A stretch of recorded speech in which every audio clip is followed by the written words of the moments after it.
Dios les bendiga, Dios les continúe ayudando.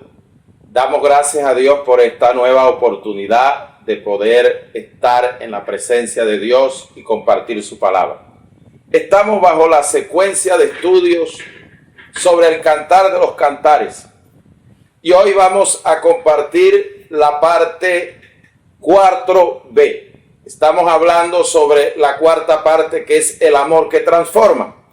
Para las personas que ven por primera vez el mensaje, es una secuencia que hemos traído desde la primera parte hasta llegar hasta la cuarta parte, que la hemos dividido en su segundo segmento. Por eso le llevamos cuarta parte B, porque ya está la parte 4A.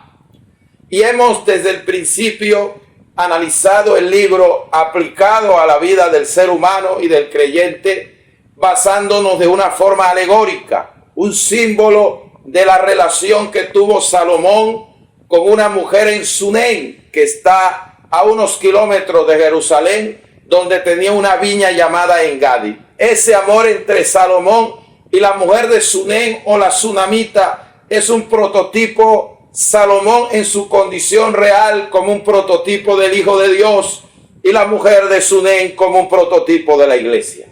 Salomón no nos sirve en algunos aspectos morales como el tener tantas mujeres, pero sí nos sirve en su condición de hombre de Estado, porque Jesús, el Hijo de Dios, es Rey de Reyes y Señor de Señores.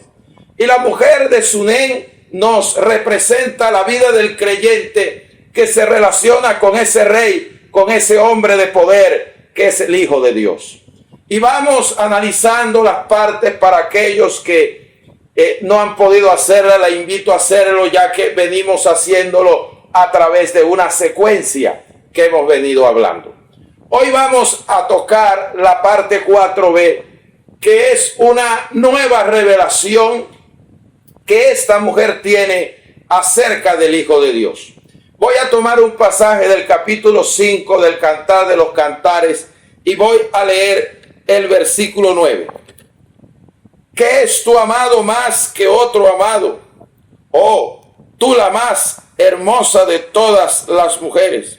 ¿Qué es tu amado más que otro amado, que así nos conjuras?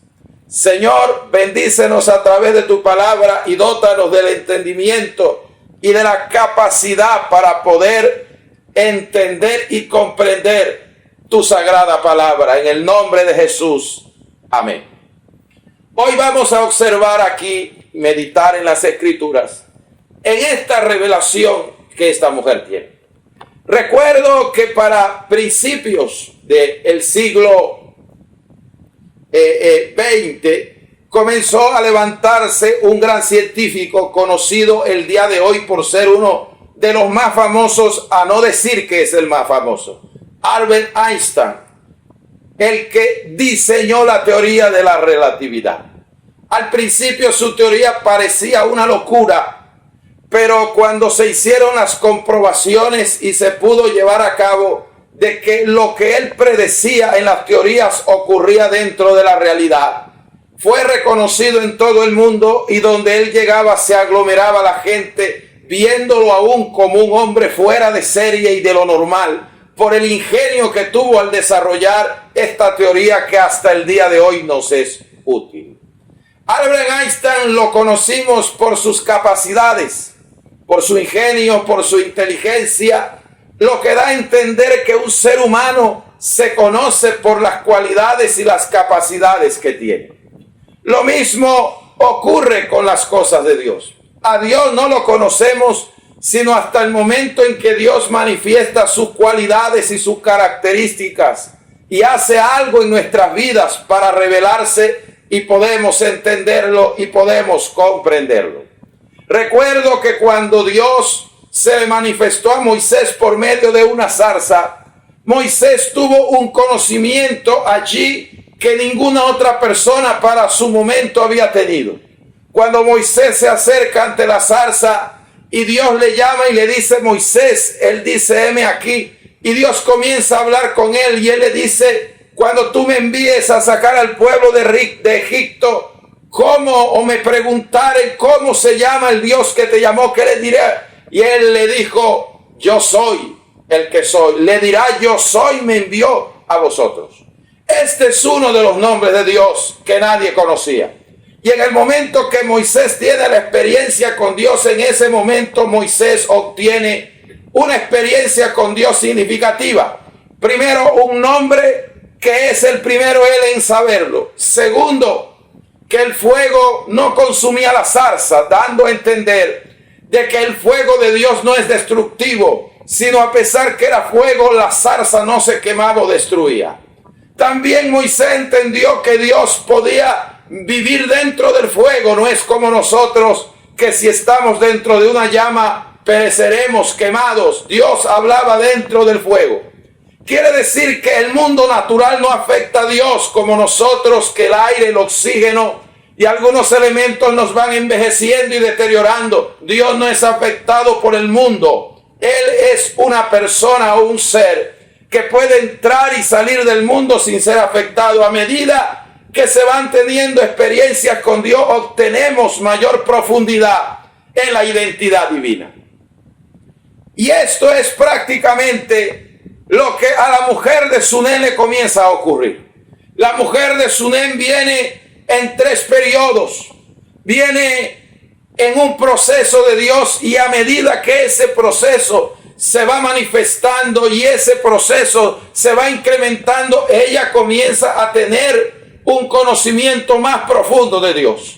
Por eso podríamos hablar del conocimiento que tuvo probablemente Josué cuando el ángel de Jehová se le aparece con una espada desnuda, o el conocimiento que tuvo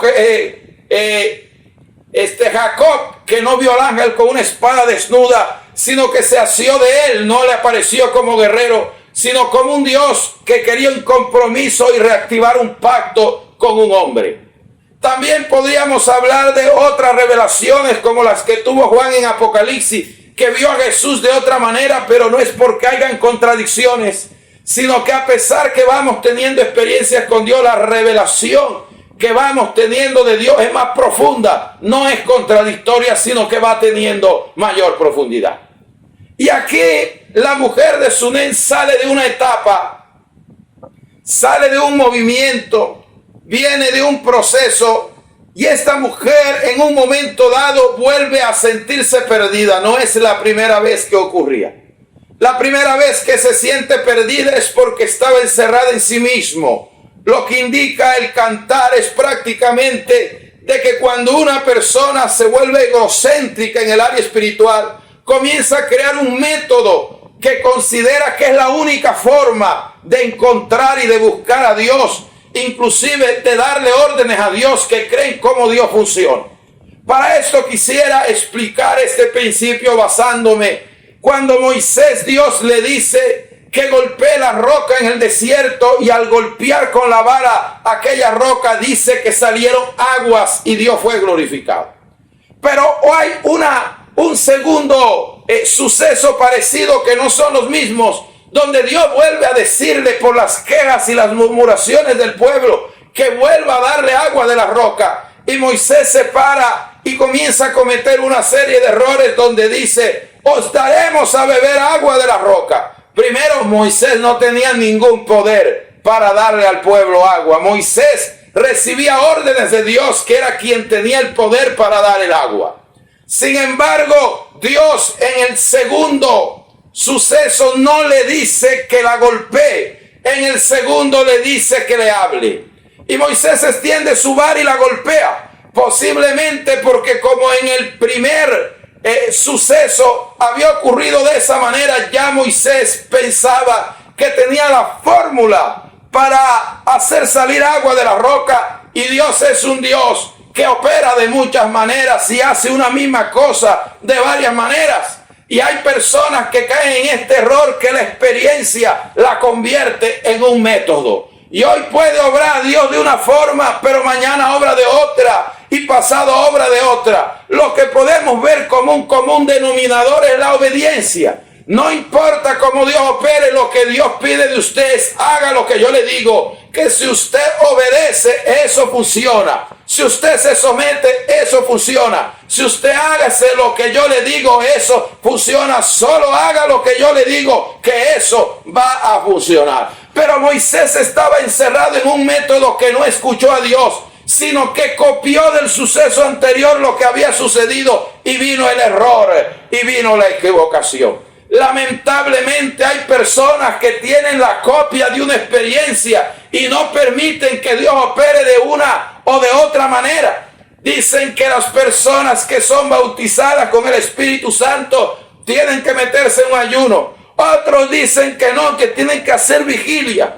Otros dicen que no, que es que tiene que orar mucho tiempo, y sucesivamente cada uno va implantando un método. Pero lo que Dios pide para llenar a alguien es que crea a la promesa. Lo que dice el apóstol Pablo en Gálatas, dice: recibiste el Espíritu por fe o por las obras de la ley. El Espíritu se recibe a aquel que crea la promesa. No hay un método establecido, y Dios puede usar cualquier herramienta en el tiempo para llenar a alguien y bautizarlo de su Espíritu Santo. Moisés no entró a la tierra por esto, por estar de metódico. Y esta mujer, que estaba encerrada en sí misma, pensó que podía tener a Dios a la manera y a la forma que ella quería. Ahí es donde se levantan las estructuras religiosas, los baluartes del conocimiento personal del hombre, la filosofía humana, y no deja que Dios se mueva y que Dios opere dentro de sus propios principios para glorificarse. No podemos pensar que Dios siempre va a estar haciendo lo mismo de la misma manera, y esto fue lo que esta mujer aprendió. El Señor, ella siente que se le pierde, pero era Dios haciéndole sentir: lo que haces ya no te funciona. No es como tú quieres hacerlo, es déjate llevar por mí, déjate orientar por mí. Recuerdo, para sellar este punto, que unas personas habían tomado un método determinado para hacer las cosas y las habían copiado del apóstol Pablo cuando hacía los exorcismos o expulsaba y echaba fuera a los demonios.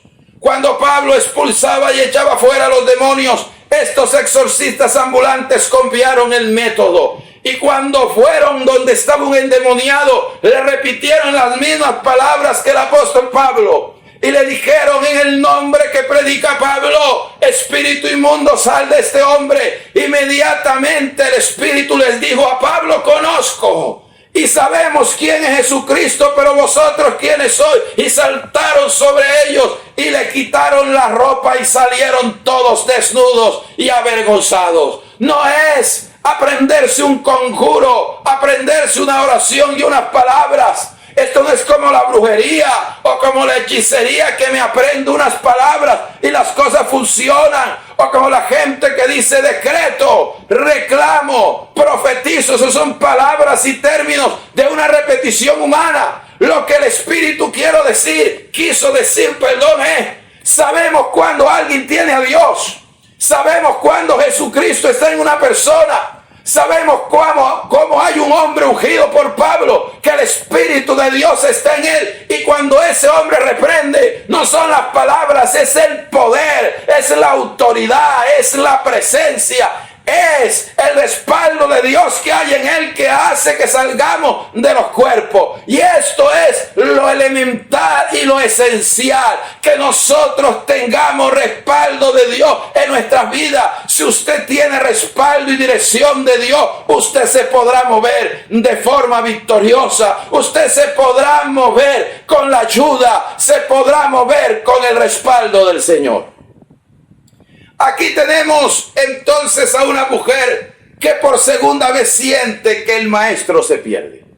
Ya la mujer había dejado ese egocentrismo, ese metodismo, ese sistema religioso, esos principios humanos establecidos por ella, y había comenzado a caminar de acuerdo a los principios y al mover del Señor a su dirección.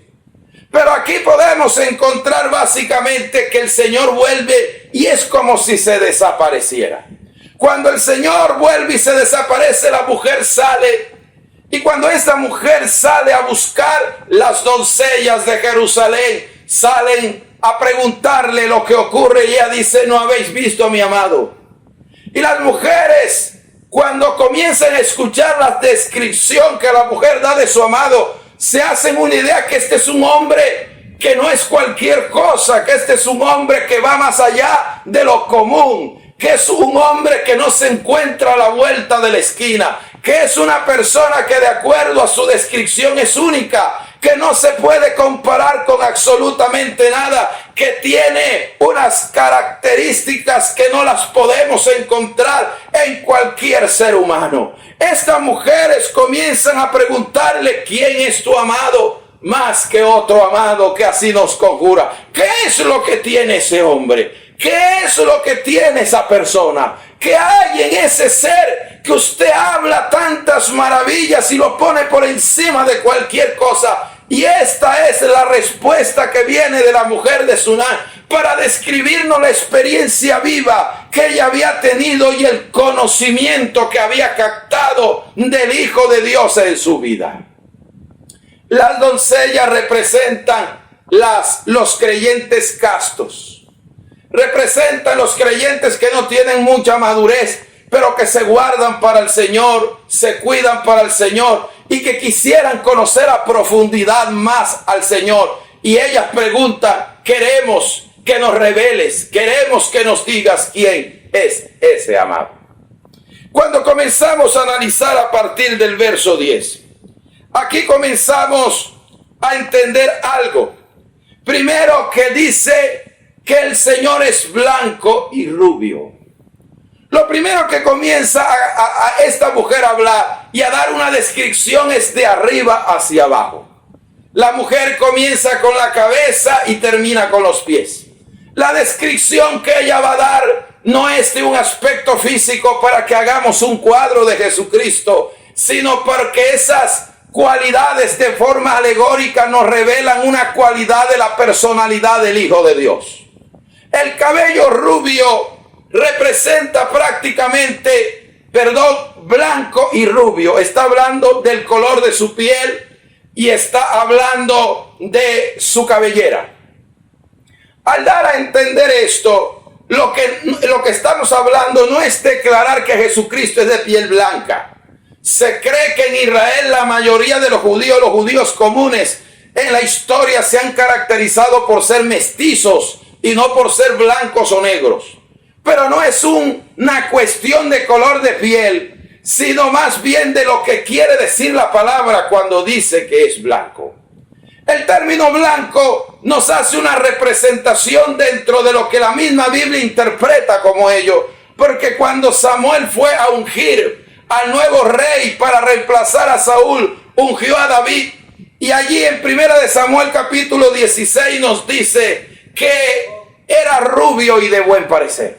Lo que indica que esa actitud ese color rubio de cabello y blanco de piel representa el hombre sobre quien Dios ha colocado o sobre quien Dios puso sus ojos para entregarle un reino.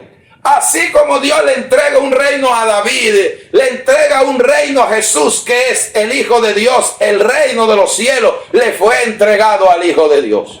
El blanco es una representación también de la santidad, porque todos sabemos que el blanco es la parte contraria del negro, la parte contraria de la suciedad, de la corrupción, la parte contraria de la inmundicia y la parte contraria del pecado. Si hay algo que esta mujer comienza a captar en la forma que le es revelada del Hijo de Dios, es que el Hijo de Dios es santo. La Escritura nos dice que Jesús vivió en la tierra y que fue tentado y todo sin pecado. Jesús nunca violó la ley de Dios, siempre se mantuvo firme dentro de la palabra. Y quisiera recordar este aspecto de su cualidad cuando Dios se le revela a Isaías. Lo que ve Isaías no es al Padre, porque la Biblia dice que no hay hombre que vea a Dios y viva, refiriéndose al Padre. Pero Jesús lo podíamos ver en el ángel de Jehová y en su encarnación.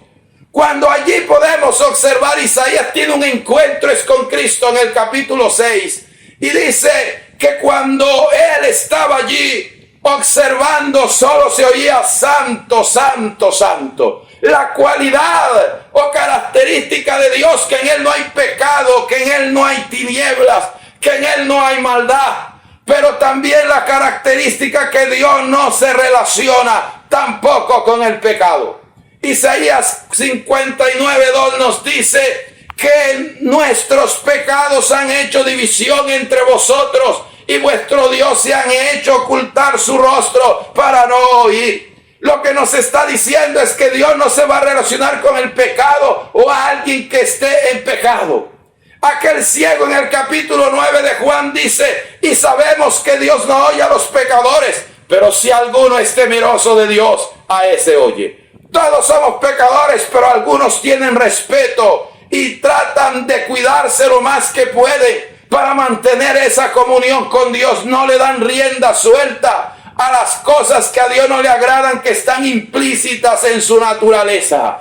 Y cuando este hombre ve la presencia de Dios, Isaías, él conocía la palabra y dice: muerto soy, porque han visto mis ojos a Jehová de los ejércitos. ¿Cómo soy yo, un hombre inmundo de labios, puede ver la presencia de Dios? Y sale un serafín que le pasa un carbón encendido por los labios y le dice: aquí es quitada tu culpa y limpiado tu pecado. Sabemos que Dios no quiere nada con el pecado, pero Dios también es bueno. Dios también es compasivo. Dios también es misericordioso. Y por tener una relación con nosotros, está dispuesto a limpiarnos, está dispuesto a santificarnos, está dispuesto a purificarnos, está dispuesto a transformar nuestra vida, y para que eso inmundo y sucio y corrupto que hay dentro del ser humano pueda ser lavado, purificado y santificado por la sangre preciosa del Hijo de Dios. Dios, que es un ser santo, se puede acercar a los seres humanos cuando el fuego purificador de Dios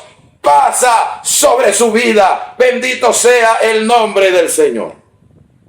Tenemos entonces que la primera cualidad que la mujer describe es que es santo.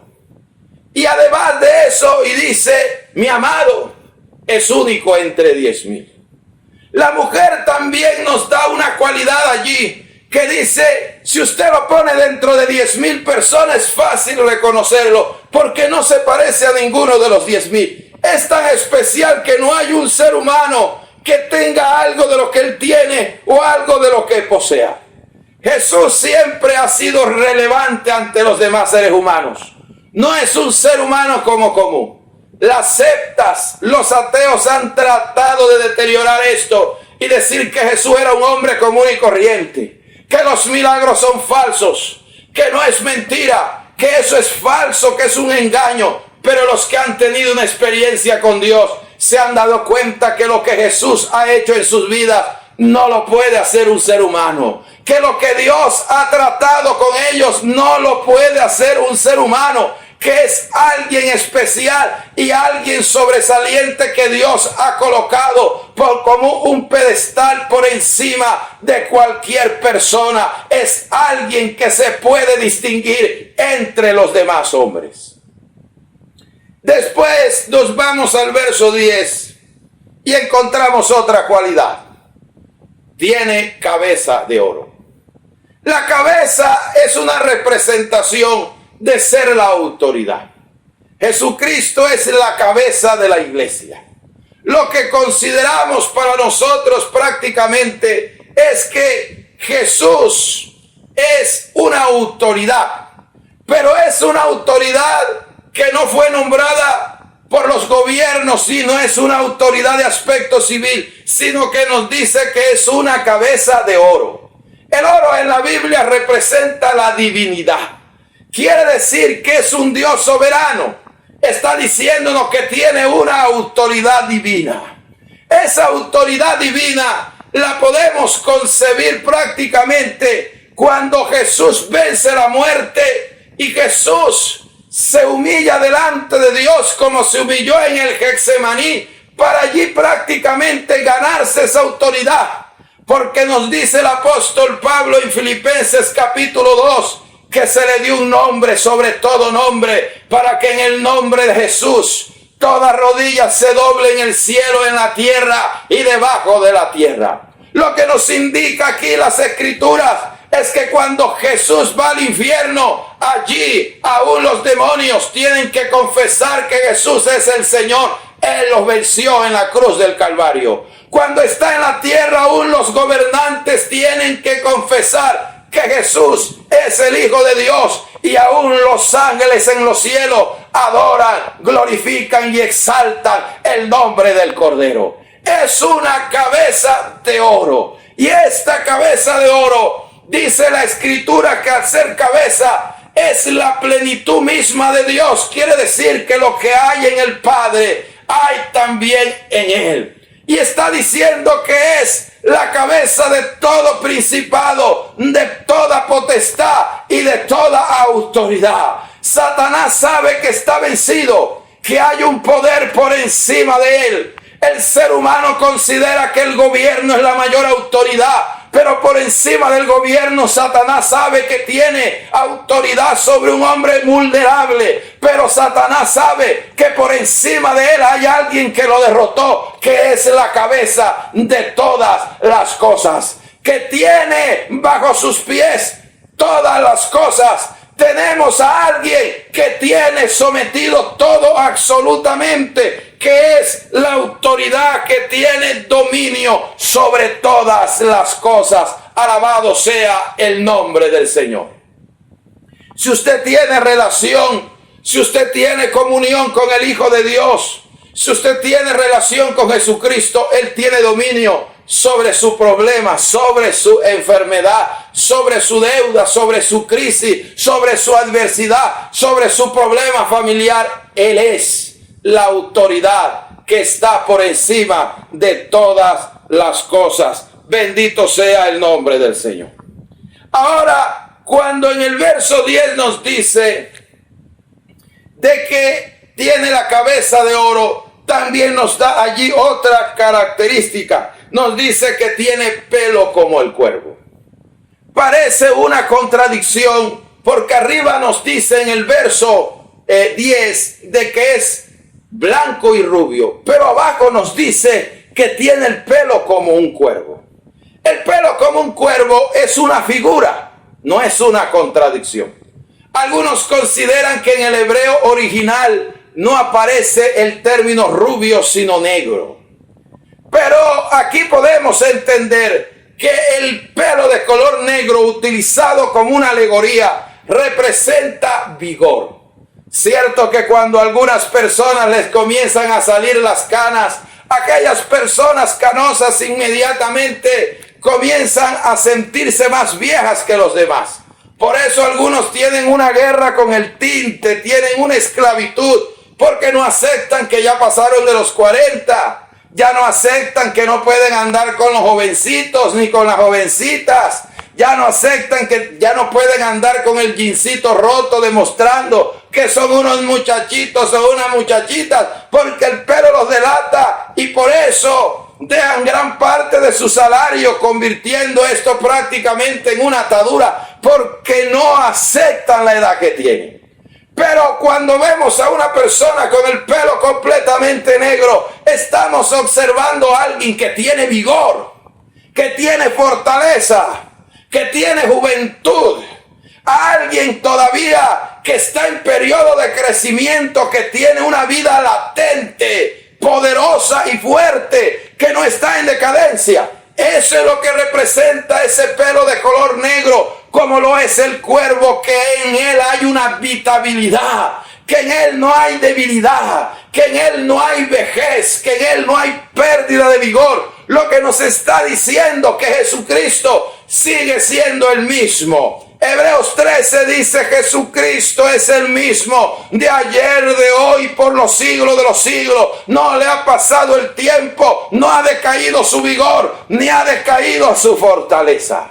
Recuerdo cuando Jesús fue a sanar el ciego que tenía 40 años de estar así, en el capítulo 9 de Juan.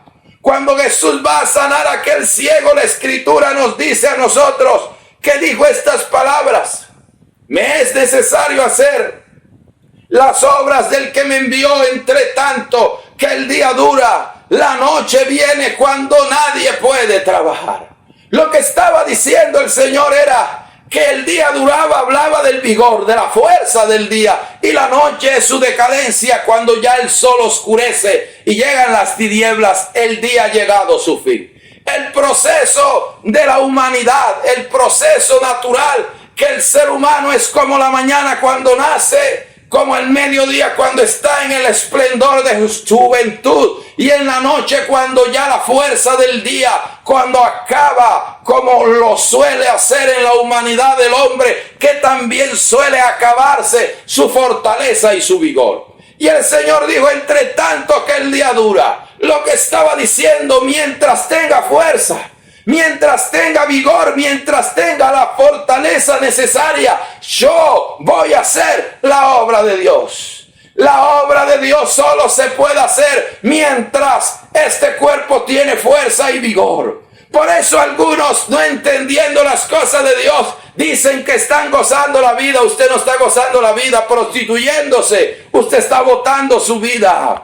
Usted dice que está gozando la vida en fiestas, en obras de la carne, emborrachándose y haciendo todo el placer que su naturaleza humana le pide. Usted está aprovechando la vida, usted está perdiendo la vida. Recuerde que uno va a ser recompensado por lo que ha hecho aquí.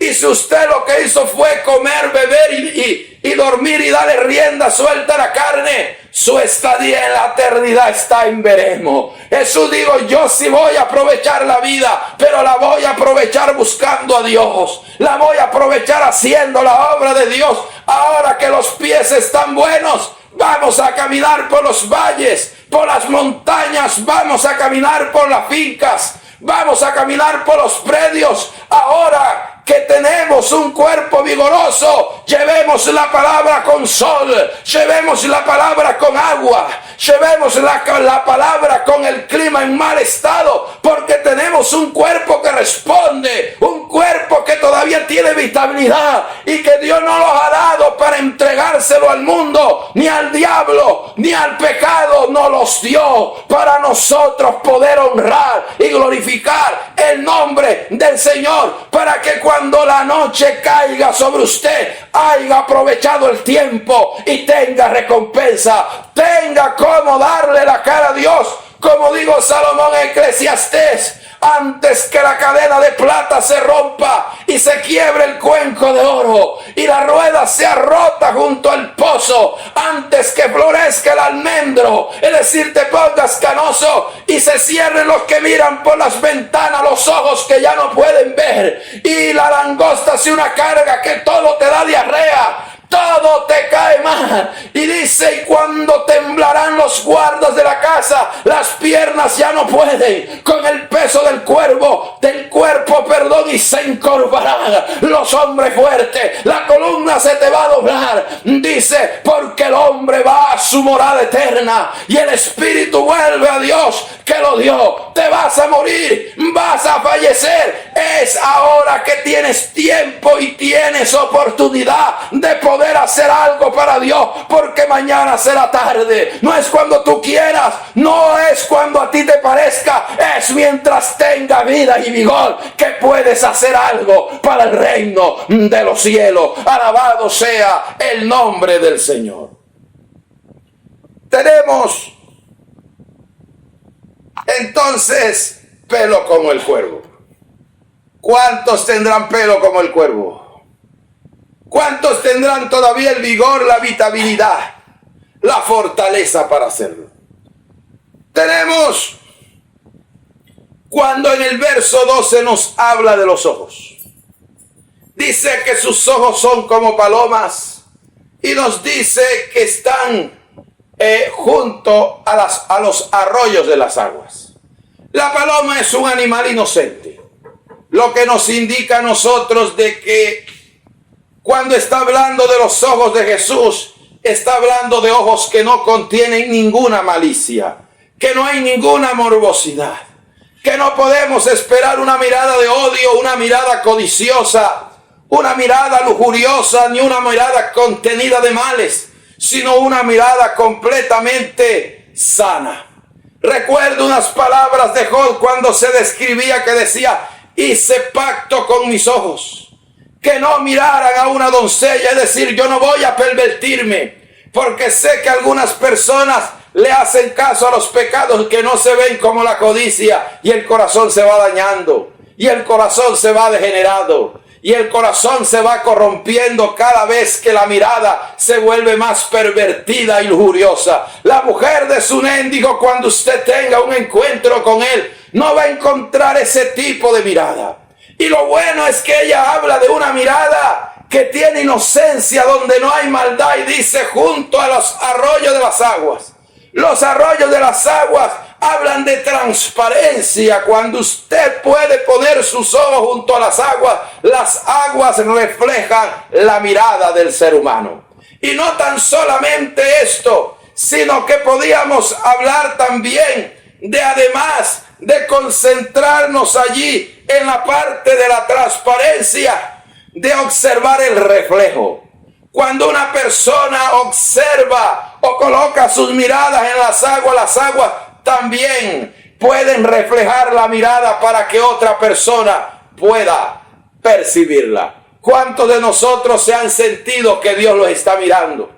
¿Cuánto en un momento dado, cuando comienza a crecer el temor de Dios, sentimos que la mirada de Dios puede estar sumergiéndose en la vida de cada uno de nosotros, en la vida de cada persona, que los ojos de Dios están mirando a los buenos y están mirando a los malos? La mirada inocente.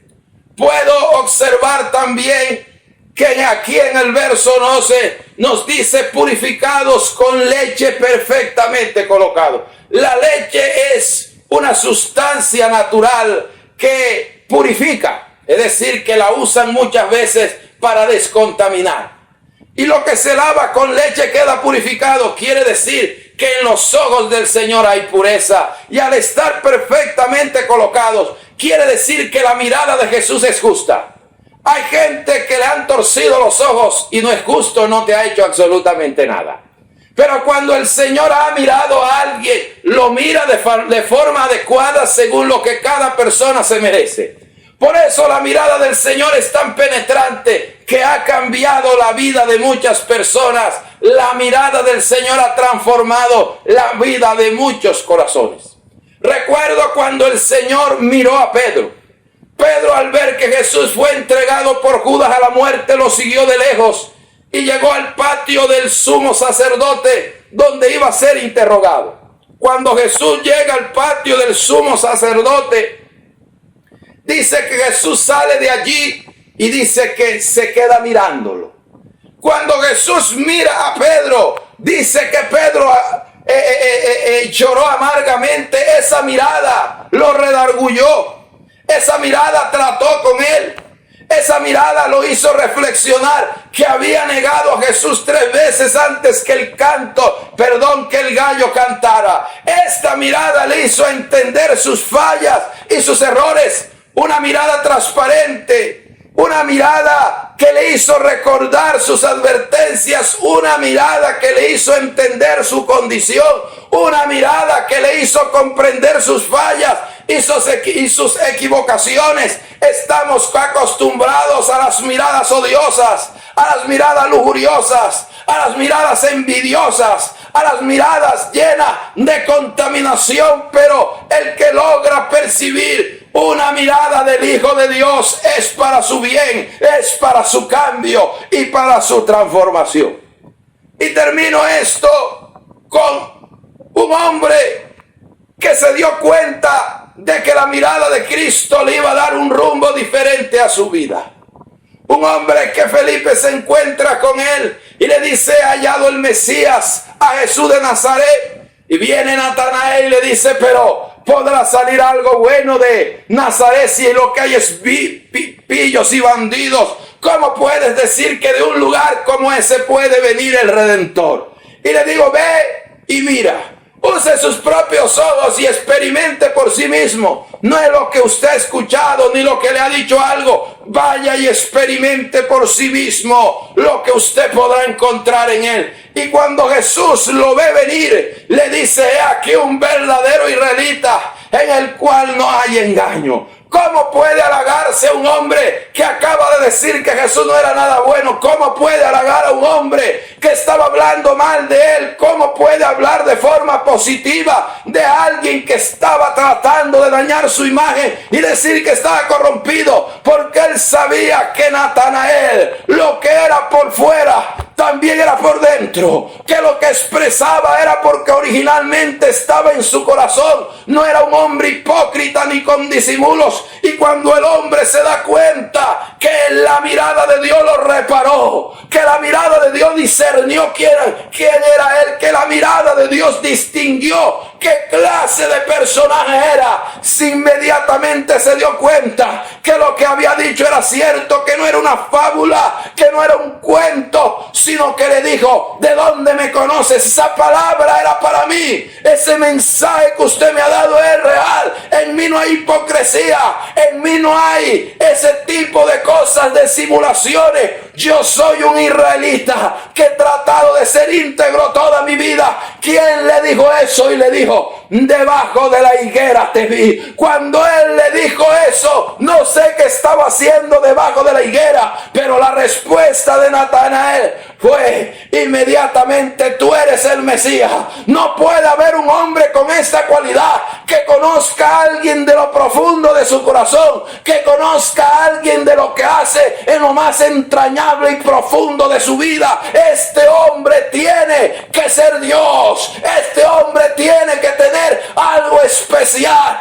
Este hombre tiene que tener algo sobrenatural. Él conoce su corazón, él conoce su vida. La mirada penetrante del Hijo de Dios cambia, convence y transforma. Alabado sea el nombre de Cristo Jesús. Tenemos entonces aquí los ojos del Hijo de Dios. Si pasamos después al verso 13, nos va a hablar de sus mejillas, las mejillas del Hijo de Dios, que eran como especias aromáticas, como fragantes flores.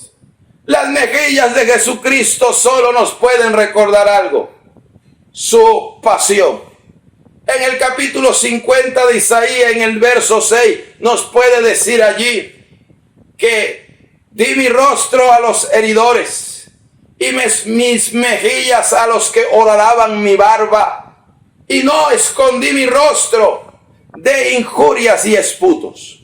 El Hijo de Dios comenzó a darnos allí un indicio para interpretar esto, y nos queda indicar que la belleza de las mejillas indica que todo el sufrimiento, el dolor, todo lo que padeció y lo que tuvo que vivir, hoy es muestra de que es para nuestra redención. Escuché una vez una historia de una mujer que vio que su hijo se estaba quemando en la cuna.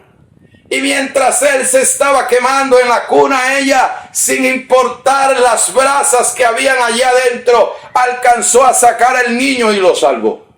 Con el tiempo el hijo siempre se había preguntado por qué su madre tenía esas manos tan feas y tan horribles. ¿Por qué las tenía tan deformadas? Incluso evitaba que algunos amigos fueran a su casa para no presentar a una madre con ese aspecto. Y un día, sin soportarlo, le preguntó que por qué tenía las manos deformadas, y ella le dijo: porque algún día me las quemé sacándote de la cuna para salvar tu vida. Las mejillas golpeadas, maltratadas, emiten fragancia de salvación, emiten fragancia de liberación, emiten fragancia de ayuda. Todo ese maltrato lo recibió, toda esa desfiguración, por amor a cada uno de nosotros. Por eso la mujer de Sunán, la mujer que lo conoce, la representación de la iglesia, ven aquellas mejillas maltratadas y horadadas, una fragancia de liberación y una fragancia de salvación.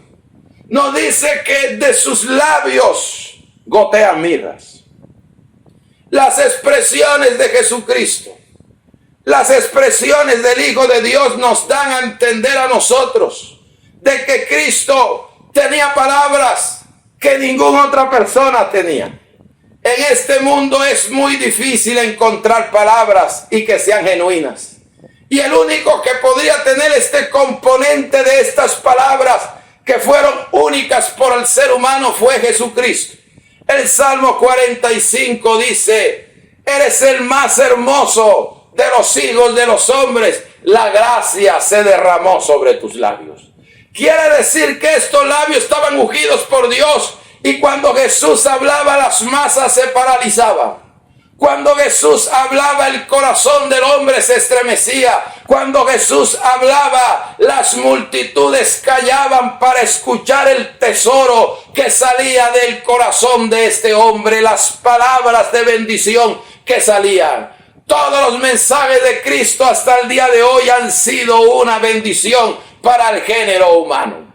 Recuerdo que los religiosos del tiempo lo mandaron a capturar y los alguaciles volvieron con las manos vacías y le dijeron: ¿por qué no les habéis apresado? Y los alguaciles lo que dijeron fue: nunca un hombre ha hablado así. Los que fueron a capturarlo quedaron pasmados, petrificados, quedaron prácticamente sacudidos y estremecidos por el mensaje que Jesús estaba dando, que no les provocó echar mano de un hombre de eso. Y para terminar este punto, recuerdo que en una de sus llamados, de sus caminatas, vio a un hombre sentado en el banco de los tributos públicos. Era Mateo, contando allí, un profesional con un buen cargo, con una buena posición, y de aquellos labios salió una palabra de 7 letras que dijo solamente: sígueme. Fue una sola palabra que salió de allí. Inmediatamente dice que Mateo dejó todo botado. Mateo dejó el dinero que estaba contando. Mateo dejó la posición que tenía. Mateo dejó todo lo que había su el contorno, se olvidó de ello y comenzó a seguir al maestro. ¿Cómo una palabra de 7 letras puede cambiar y girar en la vida de una sola persona? Porque estas palabras tienen mirra. La mirra es amarga y Jesús sufrió, Jesús padeció, Jesús vivió persecución y sufrimiento para darnos una palabra poderosa, para darnos una palabra sobrenatural, para darnos una palabra preciosa, para darnos una palabra que penetre en lo profundo del corazón, para darnos una palabra que le pueda decir a un paralítico: levántate, y podía salir caminando, que le podía decir a un ciego: recibe la vista, y la recibía, que podía dar una palabra para que se cumpliera a través de los tiempos, como la guerra, como las pestes, como todo lo que ha tenido cumplimiento a través de la historia. Palabras preciosas, palabras poderosas, palabras sobrenaturales. Bendita sea la gloria del Señor. Tenemos que estas palabras tenían mirra, palabras extraídas de una vida de dificultades, pero una palabra de poder. Tenemos aquí en el verso 14 una descripción de sus manos. Las manos de Jesús es descrita por la experiencia de aquella mujer de Sunén, de aquella creyente, como sus manos como anillos de oro engastados en jacinto.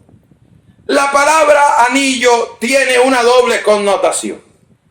La primera es que el anillo es símbolo de autoridad. Hacer símbolo de autoridad nos puede representar aquí de que esta autoridad que tenía Jesús en su vida, la autoridad que tenía Jesucristo en su vida, consideramos que todo lo que Dios hace se cumple.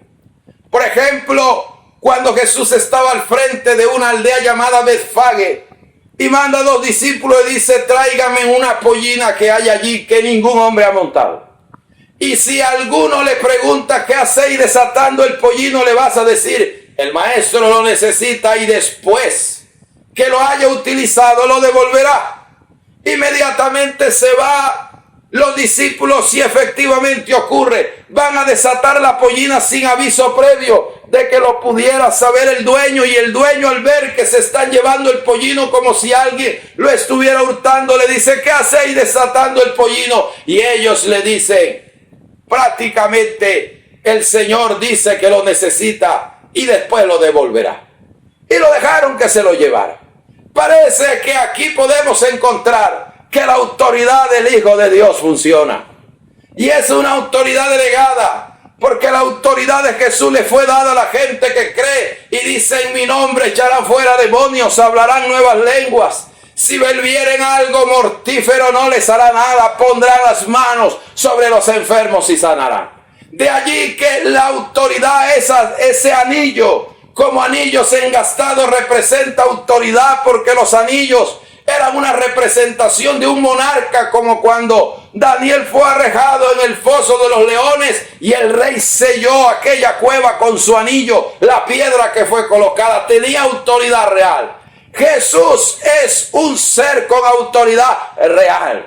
Si Jesús lo dijo, se cumple. Si es palabra del cielo, palabra de Dios, se va a hacer una realidad. Dios llama a las cosas que no son como si fuera. Pero si Dios le dio la palabra, tiene la autoridad para hacerla cumplir. Si Dios le dijo que le iba a sanar, créalo, que Él tiene autoridad. Él venció la enfermedad en la cruz. Él venció la deuda. Él tiene autoridad sobre eso. Él tiene autoridad sobre su dificultad y sobre su necesidad.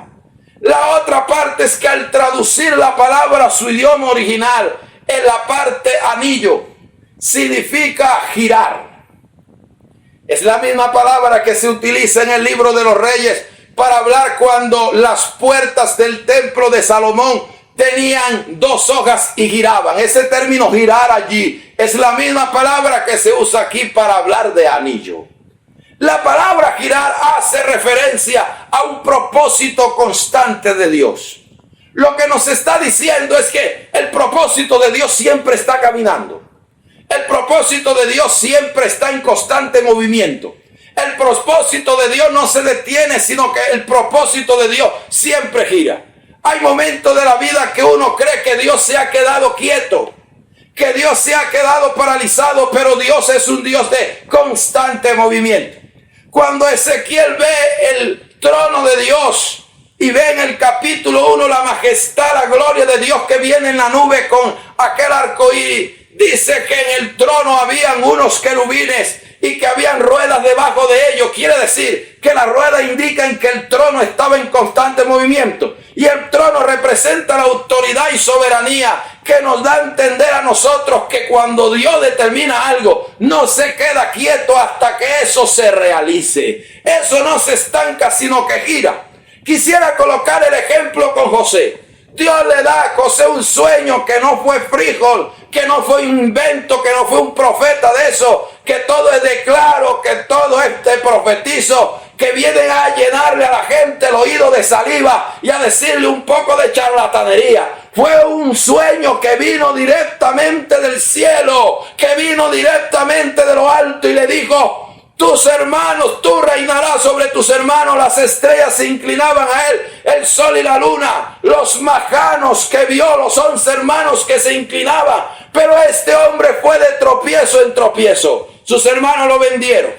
Después fue llevado como esclavo, después fue comprado como esclavo, después fue tratado como esclavo, después fue acusado de violación, después fue metido a la cárcel. Pero ¿qué propósito de Dios hay aquí? Pero ¿qué sueño se puede cumplir si este hombre se va a podrir en esta mazmorra? Este hombre tiene un pasado terrible. ¿Cómo puede decir de que Dios va a estar con él? Pero la Biblia dice que allí hubo un sueño de un monarca faraón. Lo mandó a buscar y lo puso por gobernador de Egipto. Y no solo gobernó sobre sus hermanos, sino que gobernó sobre toda la tierra de Egipto. Lo que podemos comprender acá es que aunque uno no lo vea, Dios está allí. Aunque uno no lo vea, el plan de Dios se está moviendo, el plan de Dios está girando continuamente. Jesús expresó diciendo: yo trabajo y mi Padre también trabaja. Estaba diciendo: Dios no se queda quieto, Dios está trabajando, Dios está obrando. Pablo decía: el que comenzó en vosotros la buena obra la perfeccionará hasta el día de Jesucristo, hasta que Él no termine lo que se ha propuesto con usted, el plan que tiene con usted. La rueda seguirá rodando, seguirá girando el propósito de Dios hasta que todo tenga cumplimiento. Bendita sea la gloria del Señor. Tenemos que sus manos engastadas de oro, como anillos engastados en jacinto. Su cuerpo como claro marfil cubierto de zafiros. La palabra cuerpo hay que traducirla aquí como el centro de las emociones. No se está refiriendo a la cabeza. Ya hemos descrito el cabello, hemos descrito los ojos, los labios, y ahora vienen las manos y después viene el cuerpo. El centro de las emociones, los nervios, el temor, donde están las fibras del corazón. Sabemos que en Jesús no hay miedo ni temores, pero son las fibras, los sentimientos que esta mujer logra descubrir en su experiencia con el Señor. Las emociones de Jesús no son emociones humanas, porque a veces nosotros actuamos por emocionalismo o un sentimentalismo engañoso que hay dentro de nuestra humanidad. Ese es como el que va a corregir al niño y le entra un sentimiento que decide no tomar correcciones para que el niño no sufra y va creando un mostrico dentro de la casa. Eso no es una emoción divina, eso es una emoción carnal, dejándole a la gente rienda suelta que haga lo que quiera sin ninguna corrección. Pero aquí nosotros podemos observar de que este cuerpo estaba rodeado, parchado de berilio, de zafiro, perdón. El zafiro es una representación divina. Cuando Moisés fue a enfrentar al pueblo allí en el monte de Dios, en el monte Oré, después que salieron de la tierra de Egipto, lo que nos dice la Escritura a nosotros es que cuando Moisés lo fue allí a colocar, dice que el Dios de Israel salió a su encuentro y era el enlosado que habían visto como de zafiro. Lo que representa el zafiro, ese enlosado, es que es como una plataforma o como un piso celestial. Lo que indica al estar el zafiro pegado en el cuerpo es que es algo celestial, algo divino. Y si el cuerpo representa las emociones, quiere decir que las emociones de Jesús no eran emociones inventadas, mal diseñadas y mal aplicadas. Eran unas emociones de carácter divino. El carácter de Dios estaba en él. Cuando Jesús se reía, era la forma, el momento y el lugar en que Dios podía reírse. Cuando Jesús se enojaba o se indignaba, era el momento en que Dios también lo hacía. Y así podemos encontrar que Jesús posee un carácter divino.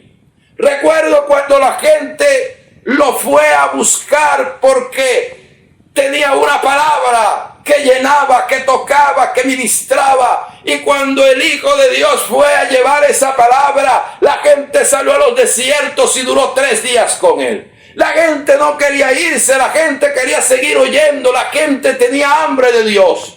Sin embargo, Pedro, al observar que ya eran 3 días y que estaba acabándose ya la luz solar, que caían las tinieblas, le digo al maestro: lléveselos, mándelos para la casa, no hay que comer y los va a agarrar la noche y no van a tener cómo irse. Y el Señor le dijo: tengo compasión de la gente. Pedro no tenía eso. Pedro quería como que vamos a deshacernos de este problema.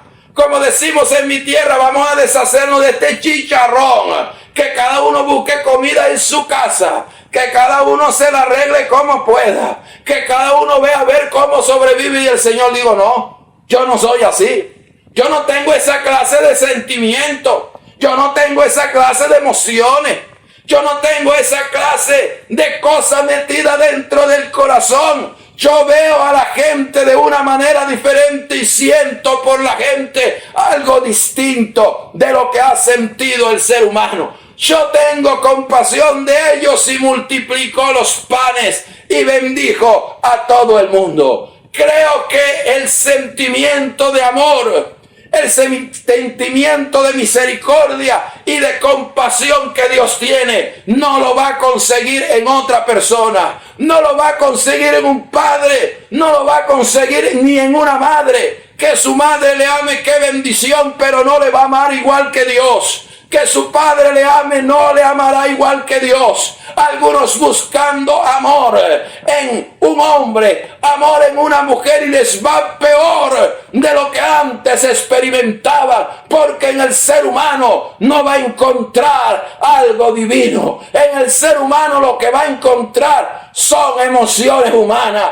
Esa compasión, esa misericordia solo la podrá encontrar en el Hijo de Dios. Como dijo Jeremías, cada mañana son nuevas tus misericordias. Bendito sea el nombre de Cristo Jesús. Tenemos aquí emociones. El verso 15 nos habla de sus piernas. Dice que son como columnas de mármol fundadas sobre basas de oro fino. El mármol es un material extraído a base del dolor.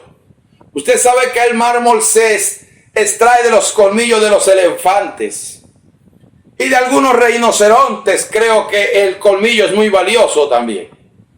Quiere decir que la firmeza del Hijo de Dios, porque los pies de mármol hacen referencia a la firmeza. ¿Por qué la firmeza está relacionada con el sufrimiento? Porque en el sufrimiento es cuando nosotros nos afirmamos. Cuando vienen las pruebas, las luchas y las dificultades, es cuando nosotros los seres humanos prácticamente podríamos decir que tomamos estabilidad. Ahí es cuando demostramos si quedamos en las cosas de Dios o nos dejamos arrastrar. Hay textos malinterpretados que nos hablan de la firmeza de las cosas de Dios, porque al tener los pies de mármol y al estar en basas de oro, quiere decir que es una firmeza basada en Dios, en lo divino. Moisés decía, él es la roca, es decir, estamos firmes porque Dios está firme. No hay una firmeza estable y perduradera por el tiempo que no sea basada en las cosas de Dios. Cualquier cosa que se considere contundente e indestructible tiende a hundirse con el tiempo y a desbaratarse. Lo único que tiene firmeza y estabilidad y que puede ser indestructible es aquello que está afirmado y basado en Dios. De allí que cuando Jesús le dice a Pedro, Pedro, sobre esta roca edificaré mi iglesia y las puertas del Hades no prevalecerán contra ella, estaba haciendo índice no a Pedro, porque Pedro es un mortal que murió. Si estuviéramos fundados en Pedro estaríamos desbaratados. Pedro fue un gran hombre de Dios, pero la iglesia no está basada en hombres, la iglesia está basada en Dios. Y si la iglesia ha sufrido las persecuciones, los ataques y las obras del enemigo, es porque está fundamentada en la roca que es inconmovible. La roca que es el Hijo de Dios, que no se sacude, que no se estremece, que no declina, que no se mueve, que no se agrieta y que permanece para siempre. Por eso Jesús dijo, cuando aquel hombre insensato que fundó su casa sobre la arena, vinieron ríos, vientos y dieron con ímpetu contra aquella casa y aquella casa cayó, pero el que fundó su casa sobre la roca, vinieron los ríos, vinieron los vientos y la lluvia, con ímpetu y dieron contra la casa. Poderes de la naturaleza sobrenaturales para el hombre, incontrolables, pero el que esté fundado en la roca no caerá. El que esté fundado en la roca soporta, está agarrado de Dios y Dios es indestructible. Sus pies de mármol con firmeza en basas de oro lo hacen tener una estabilidad a través del tiempo. Lo hacen que nada lo sacuda, que nada lo estremezca, que nada lo destruya. El que se funda en la roca permanece para siempre. Bendita sea la gloria del Señor. Y la segunda parte nos dice: su aspecto como el Líbano, escogido como los cedros. El Líbano es un monte donde crecen los cedros. Nos habla de la altura divina y de su naturaleza, firmeza y perfección. Es decir, que no solamente hay seguridad, sino que también hay en observar de él el pleno desarrollo de la imagen y semejanza de Dios. Los cedros son símbolo de la humanidad perfecta de Cristo, lo que nos indica que al observarlo vemos su imponencia y su perfección. Pablo toma este principio basándose para aplicarlo a la iglesia en Efesios 4 y nos dice: hasta que todos lleguemos a la estatura y al conocimiento del Hijo de Dios. Y termino esta segunda parte de la cuarta parte B. Su paladar dulcísimo y todo él codiciable. Tal es mi amado, tal es mi amigo, oh doncellas de Jerusalén. Para nosotros observar este término paladar, ¿cómo sabe alguien que otro tiene el paladar dulcísimo? Es porque lo probó. Han habido besos. El término beso en la Biblia no hace representación aquí, se toma de forma alegórica, sino que ha habido una intimidad entre el Hijo de Dios y el creyente. El creyente ha podido probar lo que hay en el Señor. Cuando una persona está viviendo en la carne, ve las cosas de Dios aborrecibles. Pero cuando una persona comienza a tener experiencias con Dios, lo que veía desagradable, ahora lo ve agradable. Lo que veía antes que no le gustaba, ahora le gusta. Lo que veía antes despreciable, ahora le tiene valor. De aquí encontramos que los enemigos de Jesús lo rechazaban, estaban llenos de odio, calculaban el momento de atraparlo y de encarcelarlo y de matarlo. Muchas veces lo mandaron a apresar y se ponían mal cuando las multitudes le seguían y decían: mirad, se van tras de él. Amaban era su liderazgo, no el reino de Dios. Pero hubo gente que probó, que tuvo experiencias, y de cuando la gente queda atrapada por la experiencia, no quiere soltarse después de allí. Recuerdo que cuando Jesús va a Gádara, encuentra un endemoniado del otro lado del mar de Galilea. Y al estar allí el endemoniado sale y Jesús ordena que los espíritus salgan de aquel hombre y entren en los cerdos. Este hombre andaba en los cementerios, había un espíritu de muerte. Este hombre le ponían cadenas y la rompía, había una violencia extrema. Este hombre se golpeaba con piedras, homicidio y locura. Este hombre estaba completamente endemoniado.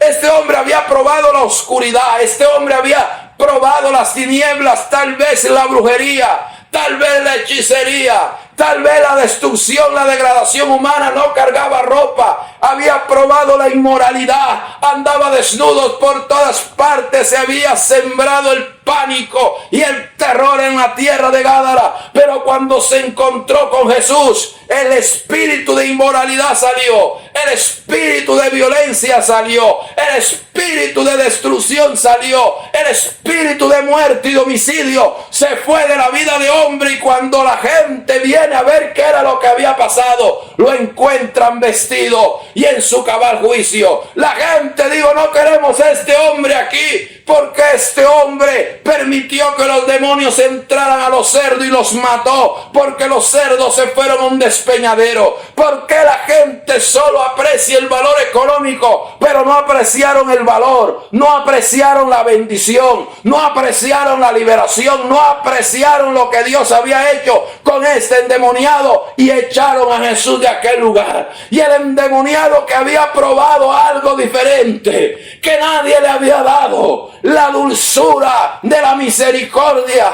nadie le había dado la dulzura de la liberación, nadie le había dado la dulzura de la cabalidad, nadie le había dado la dulzura de la paz. El hombre dijo: de aquí no me suelto, de aquí no me voy, de aquí no me despego, yo me voy con usted. Este hombre quería aferrarse, no quería dejar de probar la bendición encarnada que era el propio Jesucristo. Los que han tenido experiencias con el Hijo de Dios no quieren soltarse de Él, están como Jacob, aferrados, porque ahí está lo que necesitan, ahí está lo que su alma requiere, ahí está la bendición del cielo, ahí está todo lo que el ser humano requiere. Este hombre dijo: yo no lo dejo, yo me voy con usted a donde usted vaya, yo quiero ir con usted. Él tiene el paladar dulcísimo, tengo una experiencia,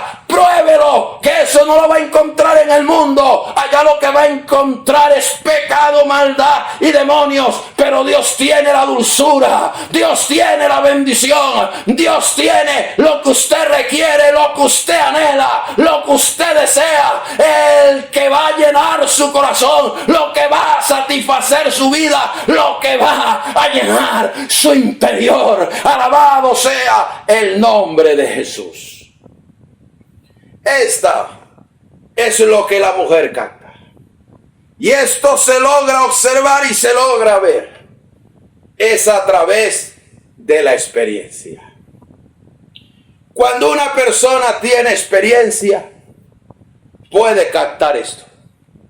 Mientras hay gente que es enemiga del Evangelio porque no lo conoce, otros se han dado cuenta, como dijo Mateo, que va y mira y se da cuenta que en el terreno hay un tesoro. Y va y compra el terreno y se queda con el tesoro. El que ha probado el Evangelio, el que ha tenido un encuentro con Dios y con Jesucristo, se ha dado cuenta que ha valido la pena dejar muchas cosas por tener lo dulce de Dios y la bendición de Dios. Oremos, démosle gracias al Señor. Padre, gracias te damos por tu palabra. Permítenos, Dios del cielo, a conocerte cada día un poco más. Y que sabemos que en tu plenitud y en tu bendición están todas las cosas que requerimos y que necesitamos para nuestras vidas. Y que muchos te conozcan y puedan tener estas experiencias gloriosas con el Hijo de Dios. En el nombre de Jesús. Amén.